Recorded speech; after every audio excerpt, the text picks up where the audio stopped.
What kind of a mount are you looking for? A backyard pet your children can grow up with? Or a reliable trail animal to help you enjoy the high country?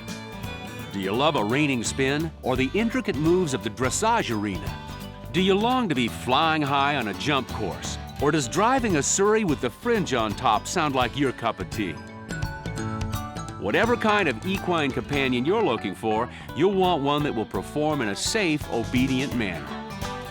The purpose of these programs is to help you understand mules and donkeys and learn how to handle and train them correctly.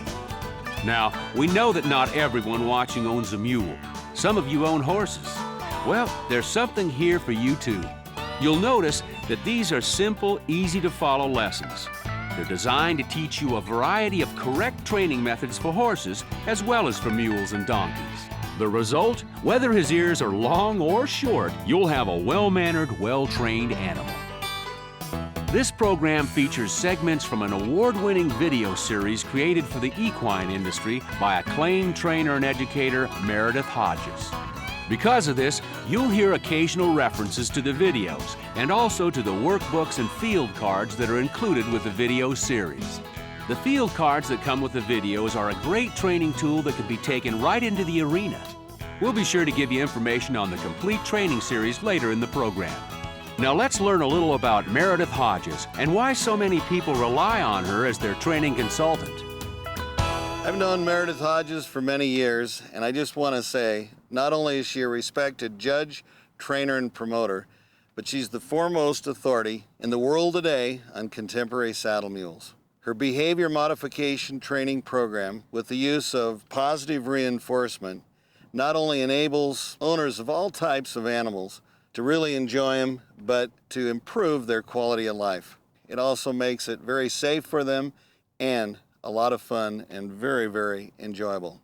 Don't miss her TV program, Training Mules and Donkeys, and you're going to discover a whole new awareness that will enhance the care and training of your animal, whether it's a dog, cat, equine, or long ear.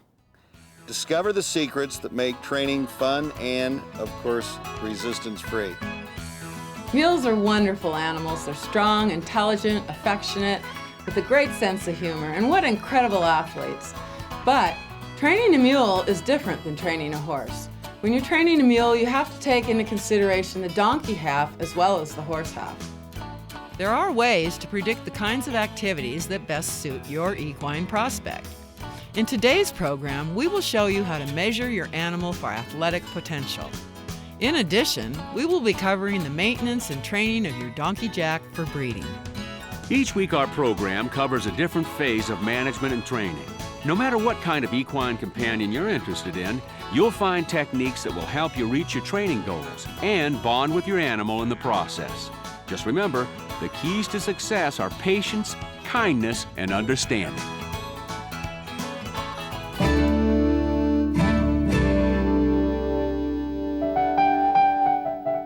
Before you invest more time and effort into training your donkey, or decide that he's ready for the stud barn, you should take the time to evaluate his athletic potential.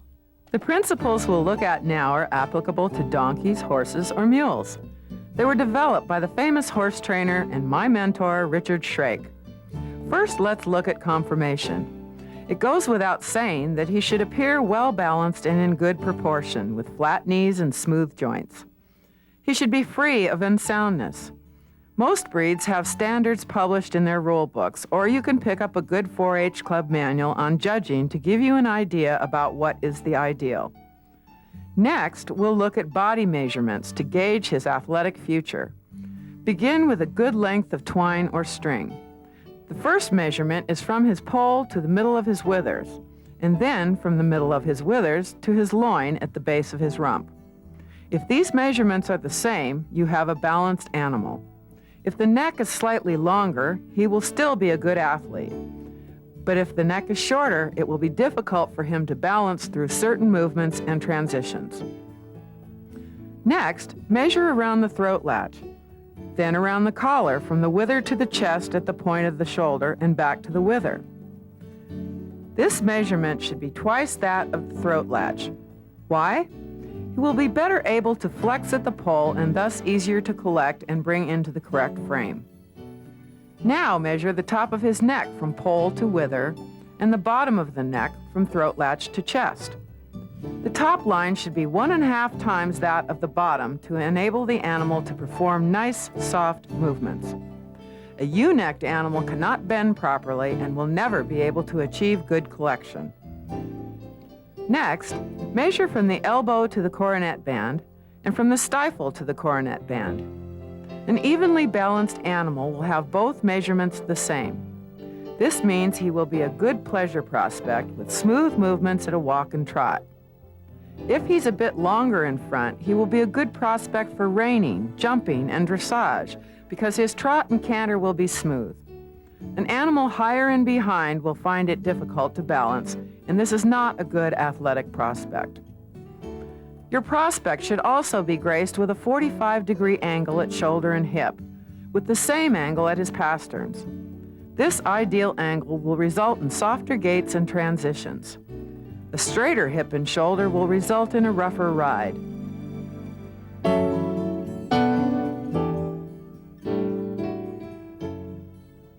Now, let's see how your prospect moves. Stick a piece of tape at the point of his hip as a visual reference point. Have your assistant trot him on the lead as you watch. Does his hock reach underneath and pass in front of the tape? If it does, his hindquarters will support athletic movements. His transitions will be more fluid and smooth, and his head and neck will stay level. If his hock does not reach underneath him sufficiently, he will be out of balance and must raise his head and neck through transitions. Finally, watch him walk through smooth sand. Does his hind foot fall into the track made by his front hoof? If he is exact, he is graced with the smooth, fluid way of going of a world-class pleasure animal. If he overreaches the track, he has a wonderful hindquarter engagement, and you may have a candidate for reining or dressage. If he underreaches the track, he is out of balance and will be raising his head through transitions and movements. These measurements can be quite helpful in determining your animal's athletic future. They're absolutely valid. It's the laws of physics at work. But as you probably guessed, there's more to being a great athlete than just conformation. When we come back, you'll learn to assess the personality of an equine.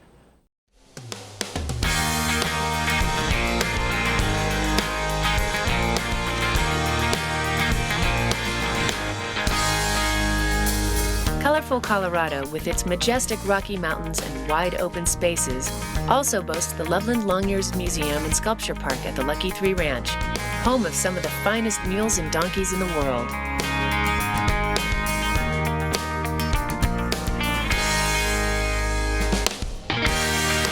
This working ranch is just 40 miles north of Denver.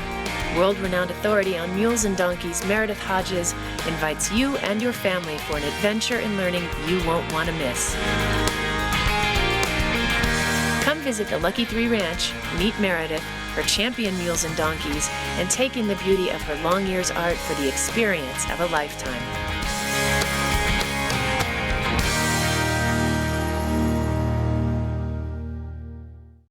Hi, I'm Meredith Hodges, and welcome to the Lucky 3 Ranch Training Tips. Whether you own a miniature horse, a miniature donkey, or a miniature mule, they all have the same thing in common. Everyone else is taller than they are. If you get down to your mini's level whenever possible, it allows him to make eye contact with you, and he has no need for bad behaviors such as striking out and jumping on you. Right from the beginning, I work with my minis from a lower position in their pens during grooming, during trims, and throughout obstacle training so I can make eye contact with them and alleviate any fear they may have. And I always lavishly reward them with an Oats reward for their compliance. When working with any equine, always practice safety, but don't be afraid to get down with your mini whenever possible, and especially for encouragement during obstacle training. It will help to set him up for success, and you'll both be glad you did.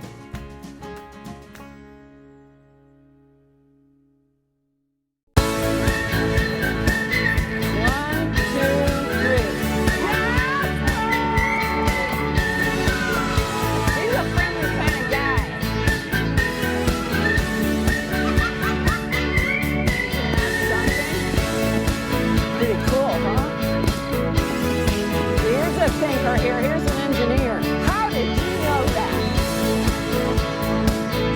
to see a huge mule? Because this heck, you're fine. Stroke with the head, that's all you gotta do. Okay, come on, boys, let's go. Come on.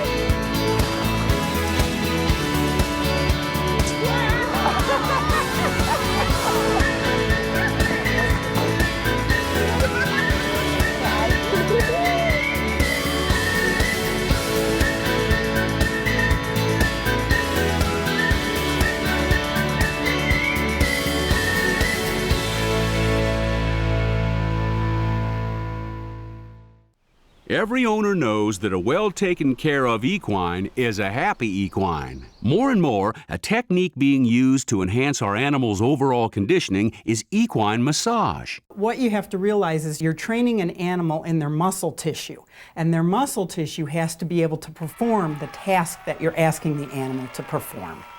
If you're having a hard time doing the advanced things, you need to go back to the beginning. The massage helps break the pattern of the neurons that fire to that muscle, that tell it to contract, to contract, to contract. With proper instruction, just about anyone can learn to give their equine the benefit of basic massage. I've been working on equines for a long time, and a lot of people look at you and hope that you can just come out and make an animal better. And you can't do that. It takes two pieces, the massage as well as the exercise. And the exercise is actually more important than the massage. And that's something that people really have to understand. And Meredith's tapes do that. And a lot of people don't want to take that long a time frame. They just want to do their 60 days, get on the animal and ride them. But that's not really where you can go with their backs. For more intensive therapeutic massage, be sure to consult a professional. Equine massage not only enhances your animal's health and overall condition, it's also a deeply personal and rewarding bonding experience for both of you. Many of you who love your horses also love your dogs. This type of massage can be beneficial for all your pets. If you want to improve your animal's quality of life, I can help.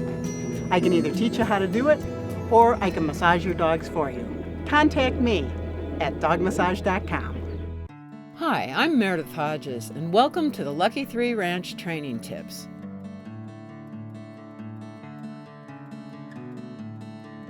Determining your animal's athletic ability is a useful guide in the training of your equine. I break it down into two categories, one physical and one mental. You can get information on how to measure your equine for aptitude, conformational balance, and proportion at the end of this training tip. This training tip focuses on the tests that help you to assess your equine's trainability and determine his mental attitude. First, ask someone to hold your equine's lead rope while you pick up a handful of sand. Stand near your equine's head and let the sand trickle through your fingers. If he turns and looks at you, this indicates that he's interested in what you're doing, which indicates that he is more easily trainable than if he ignores you.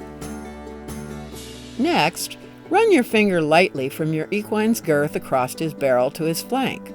Do this on both sides. If he tolerates this with little movement, it will give you an idea of how he will react to your legs when you are riding him. If he twitches or flinches, he will probably overreact to leg cues and cause problems during training. If he does not twitch or flinch, it indicates that he will be more attentive to you and will be able to learn your leg cues more efficiently. Now stand at your equine's shoulder. Put your hand over his nose and ask him to bend his head and neck towards you. Do this on both sides. If he brings his nose around easily, it indicates that he is submissive and will probably learn more quickly than if he puts up resistance to this test. Finally, ask someone to hold the lead rope while you make an abrupt move like jumping and flapping your arms. If your equine doesn't try to run off, but instead stands and looks at you and seems to try to figure out what you're doing, he may be a great candidate for advanced training in equine sports like driving, which require a calmer and steadier animal. Regardless of the level of trainability your equine possesses, when you do the right kinds of exercises toward good posture and balance, in their correct order, and with adequate time spent at each stage of training, he will recognize your efforts on his behalf and training will be a lot easier.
artwork inspired by mules and donkeys is quickly gaining popularity. Tennessee mule artist Bonnie Shields has the uncanny ability to capture the fun-loving nature of these free-spirited animals. They were like a horse, but they weren't like a horse. They had a little different body. They used their body a different way. They certainly had a different mental attitude. So they started intriguing me as an artist, and I kept finding the differences between them and the horse, both physically and in their reaction to things. So that started my love affair with the mule. When you deal with the mule, you're not always in charge. So it takes a little bit of a different kind of personality to appreciate the mule and to work with her. She was the only artist that could really capture the essence of mules and donkeys. Because mules and donkeys are really good teachers and teachers of life lessons.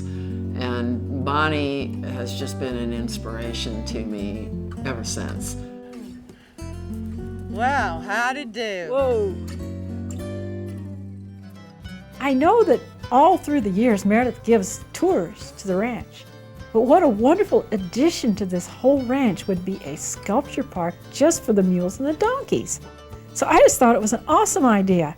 And then she let me be part of it. It's a wonderful thing. And when you come to visit the Lucky Three, it's just an added bonus. Mule people, you reckon I can get Meredith to make a tape on how to teach your mule to shovel snow? I sure gonna try. Wish me luck. Just a wonderful human being, and working with her is always humorous. She is just funny as the day is long, and so I thought that she would be absolutely perfect as the illustrator for the Jasper series that I wanted to do.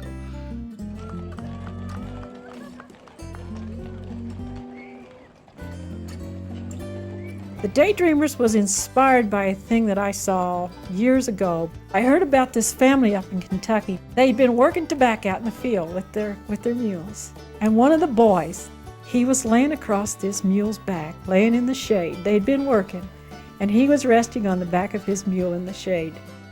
That just kind of stuck with me, and I thought, gee, a kid like that, you know, he thinks he's stuck on the farm. He thinks he's stuck doing all this terrible old work, and he's laying up there and he's daydreaming about getting away from it all. So that's where Daydreamer came from. Sculpture's not the only thing I do. Matter of fact, I got into sculpture maybe a little later in my career. Mostly, I was known for my pencil drawings and my acrylic paintings for many, many years. Long ears art. It may be whimsical, like a cartoon, or it may simply be breathtaking. Long ears are taking their place in the world of art, and it's the beginning of a beautiful friendship.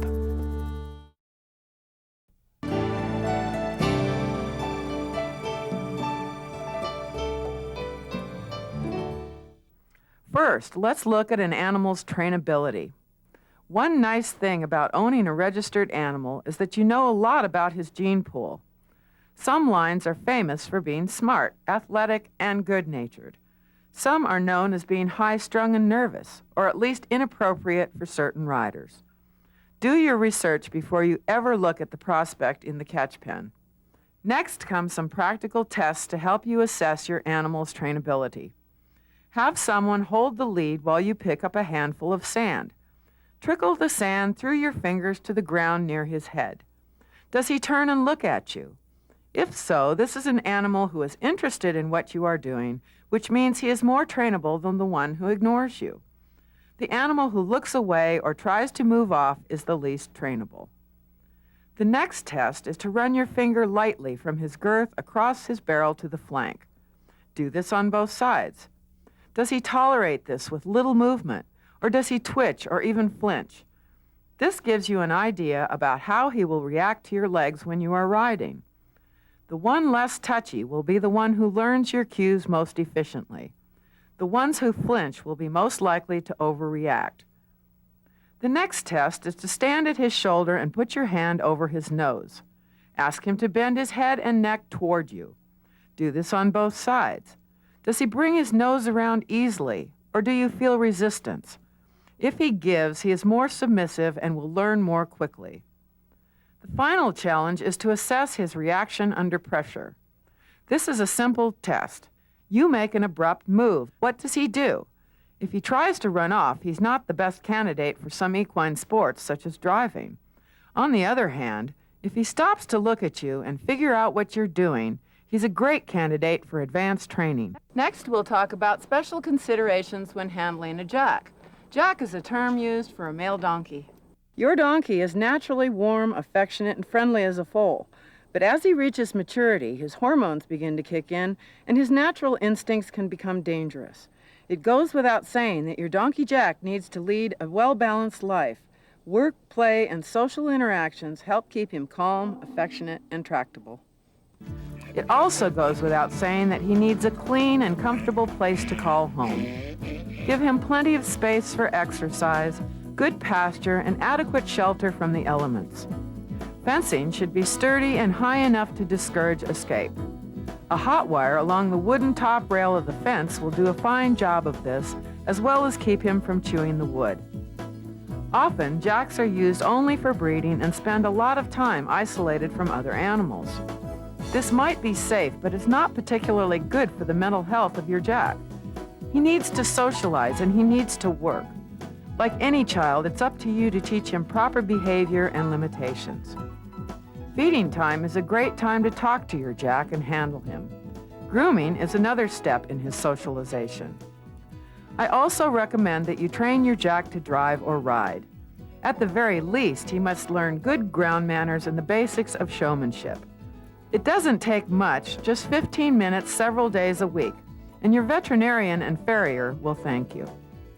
Basic training should include haltering, leading, and learning to stand while tied. With that accomplished, you can lead him to a workstation for grooming and cleaning his feet. Walk and trot him back to his pen using showmanship methods outlined earlier in this tape. Teach him to negotiate obstacles and move away from pressure. If you choose to give your jack even more training, he will only get better.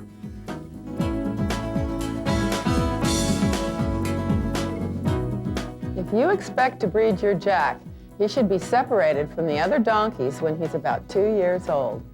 At the Lucky 3 Ranch, we would separate the 2-year-old jack and pasture him with a specially selected mare for the entire next year. The mares should be calm, non-aggressive, and cycling regularly. If you want a mule foal on the ground next spring, choose a younger mare. If you want your jack to simply learn to pasture breed, choose an older mare who cycles but does not conceive. The idea here is to let your jack learn to breed, but not have to fight for position in a herd. This way, he is less likely to become aggressive as an adult and will be more manageable. A jack who has not been trained properly may present special behavioral problems. This is often a jack over 4 years of age who shows aggressive behavior while you are handling or leading him, especially when he sees a mare or another jack. This behavior is dangerous and totally unacceptable. Sometimes a jack will not respond to corrective training and the use of stronger aids.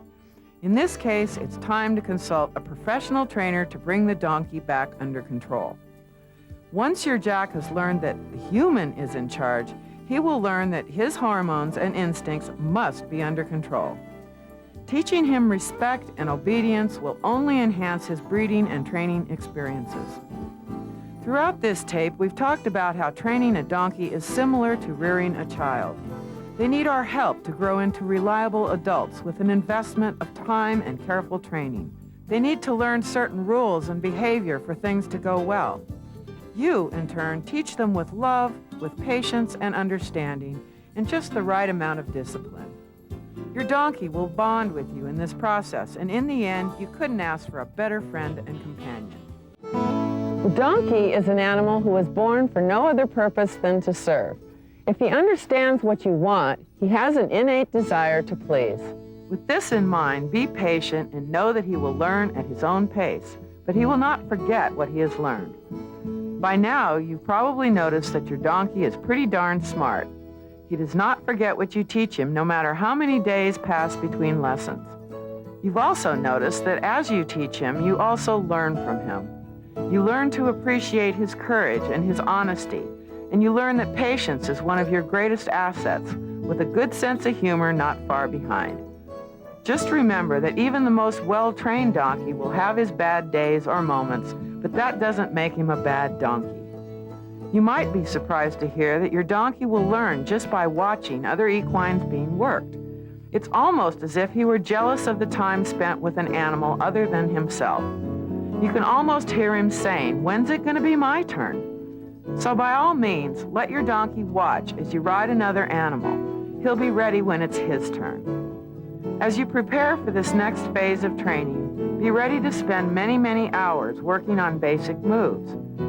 Don't be disheartened if progress seems slow. Believe me, it's worth the effort. Remember that a donkey has to see a purpose for learning. You must also persuade your donkey to do what you want. You cannot force him. Talk to him a lot.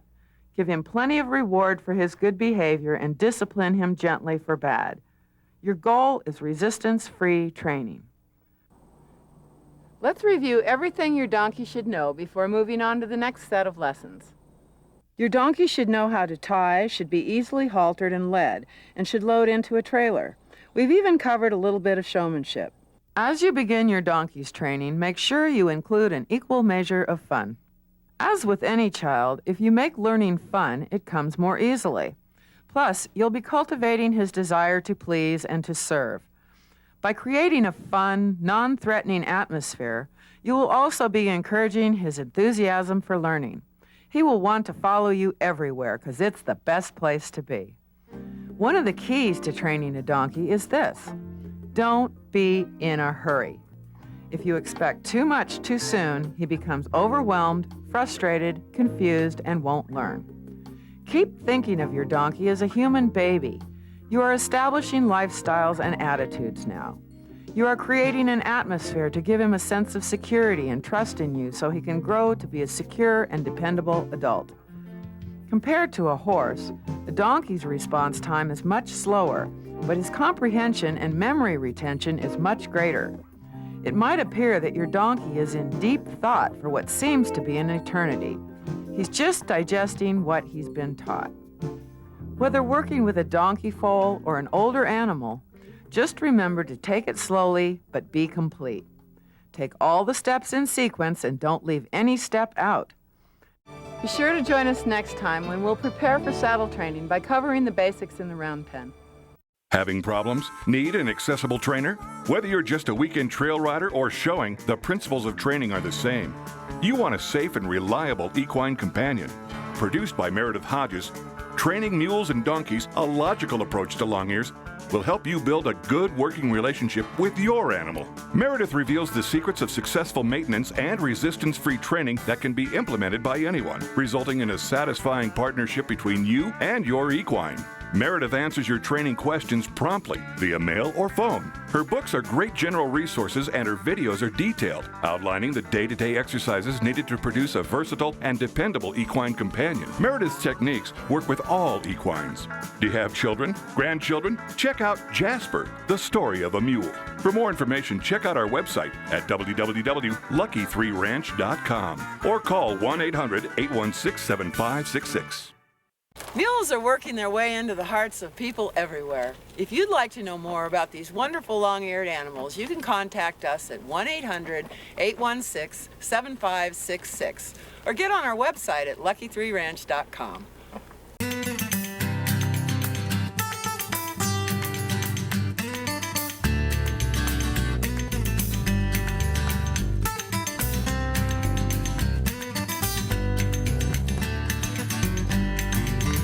Dusty old quilt hung crooked on a couch in an old stone house by a lazy river. Songbirds singing to me like slow ride